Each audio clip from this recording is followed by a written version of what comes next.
Pernahkah kalian bertanya-tanya, siapa sebenarnya pribumi asli bangsa Indonesia? Apakah mereka Melanesia, Austronesia, Melayu, atau mungkin suku Jawa? Dalam video ini, kita akan membahas fakta-fakta menarik dan data ilmiah mengenai asal-usul etnis di Indonesia. Tetap bersama kami untuk mengetahui sejarah lengkapnya. Melanesia, penduduk awal Kepulauan Indonesia.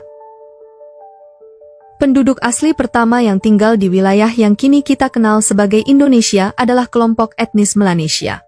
Berdasarkan bukti arkeologi, nenek moyang Melanesia tiba di wilayah Indonesia sekitar 40.000 tahun yang lalu pada masa Pleistosen akhir. Mereka berasal dari gelombang migrasi manusia modern awal yang bergerak dari Afrika melalui Asia Selatan dan akhirnya mencapai Papua dan pulau-pulau sekitarnya. Genetik Melanesia menunjukkan percampuran genetik yang berbeda dari kelompok etnis lainnya di Indonesia, dengan hubungan genetik yang lebih dekat dengan penduduk asli Papua dan Kepulauan Solomon. Budaya Melanesia kaya akan tradisi lisan, seni ukir, dan musik yang unik. Mereka memiliki cerita rakyat dan mitos yang diwariskan dari generasi ke generasi, yang membantu melestarikan identitas dan sejarah mereka. Seni ukir kayu dan patung batu adalah bagian integral dari budaya Melanesia, seringkali digunakan dalam upacara keagamaan dan perayaan adat. Musik mereka, yang sering menggunakan alat musik tradisional seperti tifa dan gendang, juga memainkan peran penting dalam kehidupan sosial dan budaya mereka. Penemuan arkeologis dari Papua dan pulau-pulau sekitarnya memberikan wawasan penting tentang kehidupan awal Melanesia. Artefak seperti alat batu, perhiasan, dan sisa-sisa hunian menunjukkan bahwa masyarakat Melanesia memiliki kehidupan yang kompleks dan terorganisir. Mereka mengembangkan teknik berburu dan meramu yang canggih, serta menguasai navigasi laut yang memungkinkan mereka menjelajahi dan menetap di berbagai pulau di kawasan Melanesia. Austronesia, penjelajah maritim. Gelombang migrasi berikutnya yang signifikan ke Indonesia adalah kelompok Austronesia. Berdasarkan penelitian linguistik dan arkeologis, para ahli percaya bahwa nenek moyang Austronesia berasal dari Taiwan sekitar 4.000 hingga 5.000 tahun yang lalu. Mereka adalah penjelajah maritim ulung yang menggunakan perahu bercadik untuk menjelajahi lautan dan menyebar ke berbagai pulau di Pasifik dan Hindia. Dengan membawa serta teknologi pertanian, kerajinan tangan, dan bahasa mereka, Austronesia memainkan peran kunci dalam penyebaran budaya di Kepulauan Indonesia.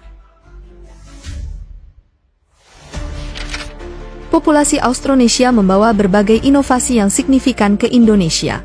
Mereka memperkenalkan teknik pertanian yang lebih maju, termasuk penanaman padi di sawah terasering, yang hingga kini masih menjadi metode pertanian utama di banyak daerah di Indonesia. Selain itu, kerajinan tangan Austronesia seperti anyaman dan tenun menjadi bagian penting dari budaya lokal di berbagai daerah. Bahasa-bahasa Austronesia, termasuk bahasa Jawa, Sunda, dan Bali, menunjukkan hubungan linguistik yang erat dengan bahasa-bahasa di Filipina, Malaysia, dan Polinesia, mencerminkan penyebaran mereka yang luas. Budaya Austronesia juga berperan penting dalam membentuk sistem sosial dan adat istiadat di Indonesia. Mereka mengembangkan struktur sosial yang kompleks, dengan hierarki dan peran yang jelas dalam masyarakat.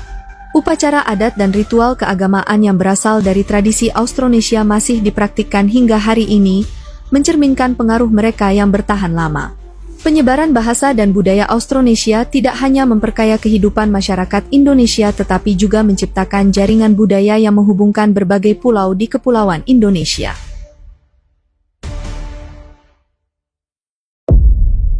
Melayu, penyebar pengaruh budaya. Kelompok etnis Melayu adalah salah satu kelompok yang memiliki pengaruh besar di Indonesia, terutama di wilayah pesisir Sumatera, Kalimantan, dan Semenanjung Malaya. Suku Melayu dikenal sebagai pelaut dan pedagang yang handal, yang berperan penting dalam menyebarkan agama Islam di Indonesia sejak abad ke-13. Bukti arkeologis dan catatan sejarah menunjukkan bahwa suku Melayu telah berdagang dengan India, Tiongkok, dan Arab jauh sebelum era Islamisasi. Hubungan perdagangan ini tidak hanya membawa barang dagangan tetapi juga budaya dan agama baru yang memperkaya kehidupan masyarakat setempat. Bahasa Melayu, yang kemudian berkembang menjadi bahasa Indonesia,